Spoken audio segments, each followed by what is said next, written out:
या कुक्षि विवरे कृत्वा स्वयं रक्षति सर्वतः नमामि जननीं देवीं परां प्रकृतिरूपिणीं कृच्छेण महता देव्या धारितोऽहं यथोदरे तत्प्रसादात् जगद्दृष्टं मातुर्नित्यं नमोऽस्तु ते पृथिव्या यानि तीर्थानि सागरादीनि सर्वतः वसन्ति यत्र तां नौमि मातरं भूतिहेतवे మాతృదేవోభవ పితృదేవోభవ. ఇప్పుడు మనము మే నెల 2026 సంవత్సరంలో గోచార ఫలితాలు ఏ విధంగా ఉంటాయో ద్వాదశ రాశుల వారికి తెలుసుకునే ప్రయత్నం చేద్దాము. ఇందులో ముఖ్యంగా మే నెలలో వచ్చేటటువంటి విశేషమైన దినాలు, వాటిని పర్వదినాలు అనుకోండి, లేదా విశేషమైన దినాలు అనుకోవచ్చు. అంటే పర్వదినాలు అంటే కేవలం దేవునికి సంబంధించినటువంటివి. విశేషమైన దినాలు అన్నట్టయితే అది వేరే సంబంధంగా ఉంటుంది. ఏదో సబ్జెక్ట్లో అంటే దేవుడికి సంబంధం లేనటువంటి విషయాల్లో దాన్ని మనం విశేషమైన దినాలుగా మనం పరిగణిస్తూ ఉంటాము. ఇక్కడ మే నెలలో వచ్చేటటువంటి విశేష దినాలు, పర్వదినాల గురించి ముందుగా తెలుసుకుందాం. ఈ 1వ తారీఖు, మే 1వ తారీఖున దీన్ని మే డే అంటారు. మే నెలలో వచ్చేటటువంటి మొదటి రోజుని మే డే అంటారు. ఇది ప్రపంచవ్యాప్తంగా జరిగేటటువంటి ఒక పండగ. ప్రపంచవ్యాప్తంగా మొత్తము అన్ని గవర్నమెంట్ల్లోనూ కూడా, అన్ని ప్రభుత్వాలు కూడా ఆ రోజున సెలవును ప్రకటిస్తాయి. కారణం ఏంటంటే అది కార్మికులు దినోత్సవము. కార్మికులందరూ ప్రపంచంలో ఉండేటటువంటి కార్మికుల ద్వారానే నడిచేది. నాయకత్వాల వల్ల నడిచేది చాలా తక్కువ. కార్మికులతోటే ప్రపంచం నడుస్తోంది. నేను లక్షాధికారి, నాకు 4 కార్లు ఉన్నాయంటే నీ వల్ల ఏమీ కాదు. నువ్వు పెట్టుబడి పెట్టడానికి, అనుకుండా నడిపించడానికి పని నడవాలి అంటే కార్మికుడే. అటువంటి కార్మికులకు సంబంధించినటువంటి దినము మేడే. వాళ్ళకి ఒక పండగ చేయవలసిందే ఖచ్చితంగా, అసలు వాళ్ళకే చేయాలి. అందుచేత మేడే అనేటటువంటి కార్మికులకు సంబంధించినటువంటిది ప్రపంచంలో ఉన్న కార్మికుల ద్వారానే ప్రపంచం నడుస్తుంది. కాబట్టి ఈ మేడేను మాత్రం ఒక కార్మిక దినోత్సవంగా జరుపుకుంటారు ప్రపంచవ్యాప్తంగా. ప్రపంచవ్యాప్తంగా జరిగేటువంటి పండుగ మరొకటి లేనే లేదని ఈ మేడే తప్పితే. అందుచేత ఖచ్చితంగా చేసుకోవాలి. ఓకే. ఇక 4వ తారీఖు 5వ నెలలో డొల్లు కర్తరి అంటారు. కార్తరి అంటే మనకి కృత్తికా నక్షత్రం వచ్చేటటువంటి ఏ నెలలో వస్తుందో దాంట్లో ఆ కృత్తికా నక్షత్రం దాన్ని కర్తరి అంటారు. అది బాగా చైత్రం, వైశాఖంలోనే ఎక్కువగా వస్తూ ఉంటుంది. కాబట్టి ఇక్కడ మీకు ఏమవుతుందంటే మామూలుగా వేసవకాలం ఎప్పుడు కూడా మనకి వైశాఖం, చైత్రం, వైశాఖం, ఆషాఢం ఇక్కడ వరకు ఉంటూ ఉంటుంది బాగా ఎక్కువగా. ఇక్కడ మనకి ఈ డొల్లు కర్తరి అనేటటువంటి దానిలో ఎండలు బాగా తీవ్రంగా ఉంటాయి. అప్పుడు అటువంటి సమయాల్లో మట్టికి సంబంధించినటువంటి అంటే పొలం పనులు కానీ, లేదా చెక్కకు సంబంధించినటువంటి పనులు కానీ చెయ్యరు. ఇది ఒక నిషిద్ధం ఉంది ప్రపంచవ్యాప్తంగానే. అంటే మనం ముఖ్యంగా మన హిందూ దేశంలో, దేశవ్యాప్తంగా ఈ కర్తరిలో అంటే ఇప్పుడు మనకి భారతదేశంలో మనకి కర్తరి వేసవకాలం, కొన్ని దేశాల్లో చలికాలం కూడా అవ్వచ్చు. అంచేత అందరికీ లేదండి. మన భారతదేశంలో జరిగేటటువంటి విషయంలో దీన్ని డొల్లు కర్తరి అంటారు. మట్టి పనులు, చెక్క పనులు చేయరు. దాని తర్వాత అదే కర్తరి ఉండంగానే దాన్ని మనం నిజ కర్తరి అంటే మరింత తీవ్రత అవుతాయి. ఎండలు తీవ్రం బాగా ఎక్కువ అవుతాయి అనమాట. 11వ తారీఖు నుంచి ప్రారంభమవుతుంది. అక్కడ వరకు అలా. 12వ తారీఖు మహానుభావుడు ఆంజనేయ స్వామి వారి యొక్క జయంతి. దీని గురించి కాంట్రవర్సీలు ఉన్నాయనుకోండి. మా తిరుపతిలో ఉమ్మనే పుట్టాడని ఒకడంటే, మా అయోధ్యలో పుట్టాడని ఒకడంటే, మరొక దగ్గరంటే కిష్కిందలో పుట్టాడని మరొకడంటే, అనేక రకాలు ప్రతి విషయంలోనూ కూడా గతించి బాటును ప్రస్తుతం నడుస్తున్న దాని మీద మనకి కాంట్రవర్సీ ఉండదండి. గొడవలు ఏముంటాయి? అందరికీ కళ్ళ ముందు కనబడుతూ ఉంటుంది. జరిగిపోయిన దాని మీద నలుగురు 4 అభిప్రాయాలు. అక్కడికి వాడు వీడు చూసింది లేదు, వీడు చూసింది లేదు, నేను చూసింది, ఎవరు చూసింది లేదు. కాబట్టి నలుగురు దగ్గర 4 అభిప్రాయ భేదాలు వస్తూ ఉంటాయి. అంత మాత్రం చేత మనం దేవుని తక్కువ చేయాల్సిన పని లేదు. ఒకవేళ ఆ ప్రాంతంలో వాళ్ళు దాన్ని నవ్వితే ఆ ప్రాంతంలో ఆ రోజున వాళ్ళు చేసుకోండి ఆ పండుగను. ఈ ప్రాంతం వాళ్ళు ఈ రోజు చేసుకుంటారు. ఈ విధంగా ఉంటుంది. ఇకపోతే 14వ తారీఖున ఇంచుమించుగా 14, 15 తారీఖుల్లోనే ఇప్పుడు కూడా రవి సంక్రమణం జరుగుతూ ఉంటుంది. ఒక రాశి నుంచి మరొక రాశిలోకి జరుగుతూ ఉంటుంది. ఈ విధంగా 14వ తారీఖున మనకి వృషభ రాశిలో ప్రవేశిస్తూ ఉన్నారు సూర్య భగవానుడు. ఇక ప్రతి నెలలోనూ కూడా వచ్చేటటువంటి మాస శివరాత్రి. ఆ మాస శివరాత్రి 18వ తారీఖు చాలా పరమ పుణ్యమైనటువంటి, పవిత్రమైనటువంటిది. ఆ రోజున కనుక అభిషేకం చేసుకున్నట్టయితే ఈశ్వరుడికి చాలా విశేషమైన ఫలితాలు లభిస్తుందని పెద్దలు చెప్పారు. అలాగే 25వ తారీఖు కృత్తికా నక్షత్రం వెళ్ళిపోయిన తర్వాత వచ్చేటటువంటి నక్షత్రం రోహిణి నక్షత్రం. ఈ రోహిణి నక్షత్రం కృత్తిక కంటే కూడా భయంకరమైనటువంటి ఎండలు ఉంటాయి. రోహిణి కాతులో రోడ్లు అంటే తెలుసు కదంటే రాతితో చేస్తారు. అటువంటి రాళ్ళతో చేసినటువంటి రోడ్లు కూడా పగిలిపోతాయి అని అంటే అంత తీవ్రంగా ఉంటుందని చెప్పడం కోసం రోహిణి కాతులో రోడ్లు కూడా పగిలిపోతాయని ఒక పెద్ద ఒక సామెతగా ఉంది. రోడ్లే పగిలిపోతే మనం ఉంటామండి. భరించడం చాలా కష్టము అనే ఉద్దేశంలో ఆ మాట అన్నారు. అది. ఇకపోతే 17వ తారీఖు నుంచి ఈ నెలలో వచ్చే విశేషం ఏంటంటే ఈ మే నెలలో అధిక జ్యేష్ఠ మాసం వస్తుంది. 4 సంవత్సరాలకు ఒకసారి మనకి తెలుగు అదే మొత్తం భారతదేశంలో అధిక మాసం ఒకటి వస్తూ ఉంటుంది. వచ్చేటటువంటి కొద్దిపాటి చిన్ని బిట్లన్నీ మిగిలిపోయినవన్నింటినీ కలిపి వీటిని లెక్క సరిచేయడం కోసం అని చెప్పేసి 4 సంవత్సరాలకు ఒకసారి మనకి అధిక మాసంలో ఒకటి వస్తూ ఉంటుంది. అధిక మాసంతో లెక్కంతా కరెక్ట్గా సరిపోతుంది. ఇంకా ఏ ఇంగ్లీష్ క్యాలెండర్ కాదు, మరి ఏ క్యాలెండర్ అయినా తీసుకోండి ప్రపంచంలో, ఇలాంటిగా విశేషంగా ఒక అధిక మాసం వచ్చి మొత్తం 365 రోజుల్ని సరిపెట్టేటటువంటి పద్ధతి వేరే ఏ మతంలో కానీ ఏ మతం యొక్క పంచాంగాల్లో కానీ లేదు. ఇది హిందువుల యొక్క గొప్పతనం, ఇది మన హిందూ క్యాలెండర్ యొక్క గొప్పతనం. కాబట్టి అధిక మాసంలో వచ్చేటటువంటి విశేషం ఏంటంటే లెక్క సరిపోతుంది, కానీ అప్పుడు కొంత గ్రహాల యొక్క శక్తి తగ్గిన కారణంగా శుభ కార్యాలు ఏవి నిర్వర్తించరు. అంటే గృహ ప్రవేశాలు కానీ, గృహ శంకుస్థాపనలు కానీ, గుడి ప్రతిష్ట కానీ, పెళ్లిళ్ళు కానీ, వివాహాలు కానీ ఇట్లాంటివి ఏవి జరగవు. అది గమనించుకోండి. ఇది ఈ నెలలో వచ్చేటటువంటి విశేషమైనటువంటి పర్వదినాలు అనండి, లేదా విశేషమైన దినాలు. ఓకే, శుభం. కర్కాటక రాశి వారికి మే నెల 2026 సంవత్సరంలో గోచార ఫలితాలు ఏ విధంగా ఉంటాయో సశాస్త్రీయమైన పద్ధతిలో తెలుసుకునే ప్రయత్నం చేద్దాము. ఇది కేవలం గోచార ఫలితాలు మాత్రమే. దీంతో ఇది గోచార ఫలితాలు నిష్ణాతులైన వారు చెప్తే 100% మాత్రమే మీకు ఎవరికైనా సరే అప్లికబుల్ అవుతుంది. ఒక 75% జాతకం మీదనే ఆధారపడి ఉంటుంది. 75 ప్లస్ ఇది 10, 85. మిగతా 15 ఎవరు? అది కేవలం బ్రహ్మ మాత్రమే చెప్పగలడు. అంతేగాని 100కి 100 పాళ్ళు ఇదే అవుతుంది, నేను బల్ల బుద్ధి చెప్తున్నా, రాసి పెట్టుకో, ఇవన్నీ ఎక్కడ పరాశరులంతటి వారే మనకి జ్యోతిష్యాన్ని అందించిన వాళ్ళే ఎవరు చెప్పలేదండి. మరి నేను చదివినంత వరకు ఎక్కడా లేదు. నేను చాలా పెద్దవాళ్ళని కూడా అడిగాను, ఎక్కడా లేదనే చెప్పారు. మరి ఏదైనా ఎవరైనా చూపించగలిగితే నేను ధన్యుణ్ణి, నేను కూడా ఫాలో అవుతాను వాళ్ళతో పాటు. అప్పటి వరకు అది నేను చదివి నేను ఆకలింపు చేసుకునే వరకు నేను ఖచ్చితంగా నేను చదివిన విధానాన్నే నేను ఫాలో అవుతాను. అంతేగాని మిమ్మల్ని ఏదో భయపెట్టేసి ఇక్కడ జపాలు చేసేయాలని, లేకపోతే మిమ్మల్ని ఇంప్రెస్ చేయడానికి నువ్వు కోటీశ్వరుడు అయిపోతావు, లేకపోతే ఇద్దరు అమ్మాయిలు వచ్చేస్తారు నీ జీవితంలో ప్రవేశి, ఇలాంటివి ఏమీ ఉండవండి. శాస్త్రం ఎంతవరకు చెప్పిందో అంతవరకు మాత్రమే చెప్పడం జరుగుతుంది. వీలైతే మీ దగ్గర టైము, డేట్ ఆఫ్ బర్త్ అవన్నీ ఉన్నట్టయితే, మీకు భవిష్యత్తు మీద ఏ జరుగుతుంది తెలుసుకోవాలి అనేటటువంటి కుతూహలం కనుక ఉన్నట్టయితే జాతకం రాయించుకోండి. నిష్ణాతులైన వారి చేత రాయించుకోండి. చెబుతానంటే వద్దండి, అవసరంలా. 6 నెలలకో 3 నెలలకో మీరు మర్చిపోతారు, మీరు వెళ్ళిన అరగంటకి చెప్పిన వాళ్ళు మర్చిపోతారు.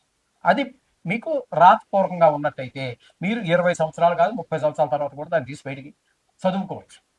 ఈయన చెప్పింది ఎంతవరకు యథార్థము అనే విషయాన్ని అక్కడ మీకు బయటపడుతుంది. అందుచేత రాసేవాళ్ళు ఉంటే రాయించుకోండి, మీ డేట్ ఆఫ్ బర్త్ టైం ఉంటే. ఇక పుట్టబోయే పిల్లలు, మీకు మనవలు పుట్టచ్చు, పిల్లలు పుట్టచ్చు, మనవలు పుట్టచ్చు, ఎవరైనా పుట్టినండి, వాళ్ళవి మాత్రం కొంచెం జాగ్రత్తగా రాసి పెట్టండి. ఒక పుస్తకం ఒకటి మెయింటైన్ చేయండి. అది రాసి పెట్టుకున్నట్టయితే రేపు మర్నాడు కొన్ని క్లిష్టమైన సందర్భాలలో ఏది ముట్టుకున్నా మసి అయిపోతూ ఉంటుంది. తెలివి తక్కువ కాదు, మరి ఎదుగు అంటే అవన్నీ జాతకంలో మనకి దొరుకుతాయి. అందుచేత ఏ గ్రహాల వల్ల అలా జరుగుతుందో మనం తెలుసుకొని ఆ గ్రహానికి శాంతింపజేసినట్టయితే తప్పకుండా దారిలో పడుతుంది. కాబట్టి జాతకం రాయించుకోండి వీలుంటే. ఎక్కడా మీకు సరి అయిన నిష్ణాతులు లేని వాడు దొరకకపోతే మా దగ్గర కూడా ఆ సౌకర్యం ఉంది, మీరు మమ్మల్ని సంప్రదించవచ్చు. ఈ గోచారం గురించి మేము ఇందులో చెప్తూనే ఉన్నాం. చాలా మంది గోచారం చేసి మాది కుంభరాశి అండి ఎలా ఉంటుందని గురు అందులో చెప్పాం కదండి. దాన్ని మేమెందుకు గోచారం గురించి చెప్పడానికి? మీ ఊర్లో ఉన్న పంతులు గారు సరిపోతారు, లేకపోతే గుళ్ళో ఉన్న అర్చకులు సరిపోతారు. ఏం అక్కర్లా, ఇంట్లో ఉండి మీరు కాస్త శ్రద్ధ చూపిస్తే పంచాంగం చూసి మీరు కూడా తెలుసుకోవచ్చు. ఏముంది దానికి? దాని గురించి మాత్రం మమ్మల్ని సంప్రదించవద్దండి. ఓకే, నిర్మోహమాటంగా చెప్తున్నాం. మా సమయాన్ని మీరు వృధా చేయవద్దు, మీ సమయాన్ని కూడా వృధా చేసుకోవద్దు. మేము చెప్పం కాబట్టి చెప్పం, ఎందుకంటే మాకు ఆ టైం లేదు. చెప్పకూడదని దురుద్దేశం కాదు, కానీ మాకు ఆ సమయం లేదు. కాబట్టి మీకు చెప్పే ప్రయత్నం కూడా చెయ్యము. మమ్మల్ని బాధించవద్దు, మీరు బాధపడవద్దు. సో ఓకే, ఇప్పుడు కర్కాటక రాశి వారికి ద్వితీయ స్థానంలో కేతుగ్రహ సంచారం జరుగుతున్నది. కర్కాటక రాశి వారికి ద్వితీయంలో కేతుగ్రహ సంచారం జరగడం వల్ల ఆర్థికమైనటువంటి ఇబ్బందులు, అంటే ధనానికి ఇబ్బంది పడవలసినటువంటి పరిస్థితి ఉంటుంది. మాటలో కొంచెం కఠినత్వం పెరుగుతుంది. అలాగే మనకి కంటికి సంబంధించినటువంటి వ్యాధులు ఉన్నట్టయితే అవి కొంచెం ప్రకోపించేటటువంటి పరిస్థితి కనబడుతుంది. అంచేత ఇది 2వ స్థానంలో కేతు ఉండటం అనేది మంచిది కాదు. ఓకే, కేతు మంచిది కాదు. ఇకపోతే మీకు అష్టమ స్థానం వరకు మరి ఏ గ్రహాలు లేవు. చంద్రుని విడిచిపెట్టండి, కానీ ఇక్కడ మీకు అష్టమ స్థానంలో రాదు. అష్టమ స్థానంలో అంటే అది ఆయుస్థానం. ఆయుస్థానంలో ఒక కొంచెం కఠినమైనటువంటి ఉండే రాహు ఉండటం అనేది, రాహు అనే కాదండి, ఏ గ్రహం ఉన్నప్పటికీ కూడా అష్టమ స్థానంలో ఒక శుక్రుడు బుధుడు తప్పితే గోచార రీత్యా ఏ గ్రహం ఉన్నా కూడా మంచిది కాదు. ఇక్కడ మీకు అది ఆయు స్థానం కాబట్టి రాహుగ్రహం ఉండటం కారణంగా అక్కడ కొంతమందికి రాజదండల అంటే ఆ, ఇప్పుడు రాజులు లేరు, దండాలు లేవు అనుకోండి. ఇప్పుడు ఏదో ఉద్యోగం చేస్తున్నారు, అక్కడ మిమ్మల్ని ఆ, తప్పించడం జరగవచ్చు, లేకపోతే వేరే ఉద్యోగం వెతుక్కోవాల్సిన పరిస్థితి ఉంటే ఆ బాధలు పడలేక మీరే వెతుక్కోవచ్చు. అలాగే కొంతమందికి భార్య వాళ్ళ పీడలు ఏర్పడే అవకాశం ఉంటుంది. మొత్తం మీద పెద్ద దుఃఖం, ఎవరో తెలిసిన వారు దూర బంధువులు పోయారనో, లేకపోతే చాలా ఆరోగ్యం బాగలేదని మాట వినటము, ఈ విధంగా పెద్ద దుఃఖము కష్టాలు కలిగే అవకాశం ఉంది. కొన్ని సందర్భాల్లో అవమానాలు పరాభవాలు కూడా పొందవలసినటువంటి అవకాశం ఖచ్చితంగా మనకి కనబడుతూ ఉన్నది అష్టమ స్థానంలో రాహుగ్రహ సంచారం వల్ల. అలాగే భాగ్యస్థానంలో శనిగ్రహము కుజగ్రహము రెండు రెండు గ్రహాలు ఉన్నాయి. కుజగ్రహం నెలంతా ఉండదండి, శనిగ్రహం నెలంతా ఉంటుంది. కుజగ్రహం మాత్రం 11వ తారీఖు వరకే ఉంటుంది. ఏదేమైనప్పటికీ కూడా ఈ భాగ్యస్థానంలో ఈ పితృస్థానంలో శనిగ్రహం ఉండటము అనేటువంటిది వాంఛనీయము కాదు, మంచిది కాదు. తండ్రి గారి ఆరోగ్య విషయంలో కొంచెం జాగ్రత్త తీసుకోండి. అలాగే మీరు ఏదో గుడికో గోపురాలకో ఇవి వెళ్ళాలి, మన కష్టాలని భగవంతుడు చెప్పుకోవాలి అనే ఉద్దేశంలో మీరు ఏదో ఒక టికెట్ బుక్ చేసుకుని ఉన్నప్పటికీ, దర్శనానికి టికెట్ బుక్ చేసుకుని ఉన్నప్పటికీ కూడా క్యాన్సిల్ అయ్యి వెనక్కి వెళ్ళలేకపోవటం, వెళ్ళినా కూడా అక్కడ ఇబ్బందులు పడటం వల్ల అటువంటివి జరుగుతూ ఉంటాయి. అక్కడే శనితో పాటుగా కుజుడు కూడా ఒక 11 రోజులు ఉంటున్నారు. ఆయన చేసేది కూడా 9వ స్థానంలో కుజుడు కూడా ఏ విధంగానూ యోగించజాలరు. ఆయన కూడా ఇలా శని ఏ ప్రభావాన్ని అయితే ఇస్తున్నాడో 9వ రాశిలో, అదే ప్రభావాన్ని కుజుడు కూడా ఇస్తున్నాడు 11వ తారీఖు వరకు, 11 రోజుల పాటు. అక్కడి నుంచి కుజుడు బయలుదేరి దశమ స్థానంలోకి వస్తున్నారు. దశమ స్థానంలోకి వచ్చాక ఏమైనా కుజుడు యోగిస్తాడా అంటే అక్కడ కూడా ఏం లేదండి. అది వృత్తి స్థానం. మీరు ప్రైవేట్ ఉద్యోగం కావచ్చు, వ్యాపారం కావచ్చు, గవర్నమెంట్ ఉద్యోగం కావచ్చు, ఏదైనా సరే మీరు ఏం చేస్తున్నప్పటికీ దశమ స్థానంలో కుజుడు మనకి వృత్తిపరమైనటువంటి ఇబ్బందులు కలగజేస్తాడు. వ్యాపారం సరిగా నడవకపోవడం, సొంత వ్యాపారం ఎంత మీరు ఒకవేళ ఎవరి దగ్గర పని చేస్తున్నారు, మీకు కష్టాన్ని వాళ్ళు గుర్తించకపోవడం లాంటివి జరిగే అవకాశం మనకు కనబడుతుంది. ఇక దశమ స్థానంలో రవి 14వ తారీఖు వరకు ఉన్నారండి. దశమ స్థానంలో మాత్రం రవి వృత్తి కాబట్టి వృత్తి విషయంలో మిమ్మల్ని ఒక స్టెప్, ఒక అడుగు పైకి ఎక్కించేటటువంటి, ఒక మెట్టు పైకి ఎక్కించేటువంటి అవకాశం ఉంది. అలాగే కొంతమందికి ఉద్యోగార్థులు ఉద్యోగం కోసం ప్రయత్నం చేస్తున్నారు, వాళ్ళకి తప్పకుండా ఉద్యోగం దొరికేటువంటి అవకాశం 14వ తారీఖు లోపల ఉంటుంది. ఆ తదుపరి అక్కడి నుంచి ఈ రవి మీకు ఈ దశమ స్థానం నుంచి ఏకాదశి స్థానంలోకి వస్తున్నారు కాబట్టి అక్కడ కూడా ఏకాదశి స్థానం అంటే లాభస్థానం. దాని ద్వారా ఆ 10 రోజుల్లో మీకు ఉద్యోగం వస్తుంది కదా, 10వ స్థానంలో ఉండగా అక్కడి నుంచి 11వ స్థానంలోకి వచ్చి దాని ఫలితం జీతం అందుకోవటం, ఇట్లాంటి ఆ లాభం రావడం, ధనం కష్టపడిన దానికి మరి జీతం నెల టెన్షన్ ఇస్తారు కదా, ఖచ్చితంగా మీకు 11వ స్థానంలోకి వచ్చిన వల్ల మొత్తం రవి మాత్రం పూర్తిగా మీకు శుభుడు ఏమండి. అంచేత రవి ఆరోగ్యకారకుడు కూడా కాబట్టి ఆరోగ్య విషయంలో కూడా తగినటువంటి మంచి ఫలితాలన్నీ కూడా ఏర్పడుతూ ఉంటాయి. అంటే ఆరోగ్యం బాగుంటుంది, అనారోగ్యాలు దగ్గర చేరకుండా ఉంటాయి. ఇక బుధుడిని కనుక మనం తీసుకున్నట్టయితే బుధుడు 13వ తారీఖు వరకు కూడా ఇక్కడ మీకు దశమ స్థానంలో, ఆయన వృత్తికారకుడైనటువంటి బుధుడు 10వ స్థానంలో యోగిస్తాడు 13వ తారీఖు వరకు. అంటే మీరు సొంత వ్యాపారమైనా రాణిస్తారు, బాగా వ్యాపారం జరుగుతుంది. ప్రైవేట్దైనా కూడా అక్కడ మీరు చేసిన పనికి మీ యజమాని ఎవరైతే ఉన్నారో, మీ ఓనర్ ఎవరైతే ఉన్నారో ఆయన అప్రిషియేట్ చేయొచ్చు, అభినందించవచ్చు. అక్కడి నుంచి 14వ తారీఖు నుంచి ఆయన మళ్ళీ మీకు 11వ స్థానంలోకి వస్తున్నాడు. ఈ 11వ స్థానంలోకి వచ్చాక 11వ స్థానంలో ఏ గ్రహం అనేది యోగిస్తుంది. అలాగే అక్కడ కూడా మీకు ధనానికి లోటు లేకుండా అదే బుధుడు, రవి బుధుడు ఇద్దరు కూడా మీకు యోగిస్తూనే ఉన్నారు. ఇకపోతే శుక్రుని యొక్క సంచారం తీసుకున్నట్టయితే ఆయన 11వ స్థానంలో శుక్రుడు మీకు 14వ తారీఖు వరకు ఉంటున్నారు. ఏ గ్రహాన్ని యోగిస్తుంది అనుకున్నాం కదండి, శుక్రుడు బ్రహ్మాండంగా ఆదాయానికి లోటు లేకుండా ఏ పని మొదలుపెట్టినా కూడా విజయవంతంగా పూర్తి చేయగలుగుతారు. అక్కడి నుంచి మీకు వ్యయ స్థానమైనటువంటి కర్కాటకంలో మిథునంలోకి వస్తున్నారు. అంటే ఈయన 12వ స్థానంలో కూడా యోగించేటటువంటి గోచార రీత్యా ఏకైక గ్రహం ఏదైనా ఉంది అంటే అది శుక్రుడే. కాబట్టి ఈ శుక్రుడు ఈ కర్కాటక రాశి వారికి 11, 12 రెండు స్థానాలలో కూడా మంచి అనుకూలమైనటువంటి ఫలితాలను ఇస్తూ ఉన్నారు. ధనానికి లోటు ఉండదు. అలాగే ఇక్కడ మీకు ఏ స్థానంలో ఉన్నాడు కాబట్టి అక్కడ కూడా ధనాదాయం చాలా బాగుంటుంది. లాభస్థానంలో ఇచ్చే అంటే అన్ని శుభాలు ఏ స్థానంలో కూడా శుక్రుడు ఇవ్వబోతూ ఉన్నాడు మీకు ఇక్కడ. ఇక పోతే గురువుని తీసుకున్నట్టయితే ఏ స్థానంలో ఉన్నారు. గురువు ఏ స్థానంలో గోచార రీత్యా మంచిది కాదు.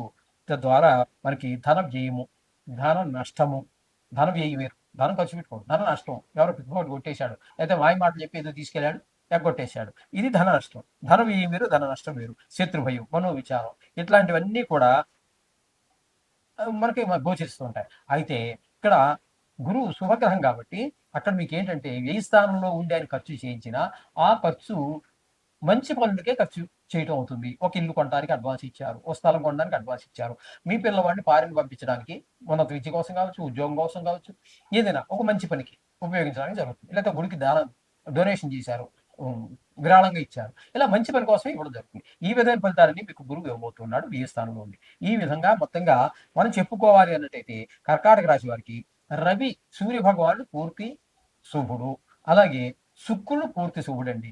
ఇక ఏ గ్రహము కూడా అనుకూలత లేదు, కేవలము 2 గ్రహాలు మాత్రమే అనుకూలంగా కనిపిస్తూ ఉన్నాయి. కాబట్టి రవికి శుక్రుడికి వదిలిపెడితే మిగతా మనం చెప్పుకుంటున్నట్టుగా నవగ్రహాలు పూజించండి.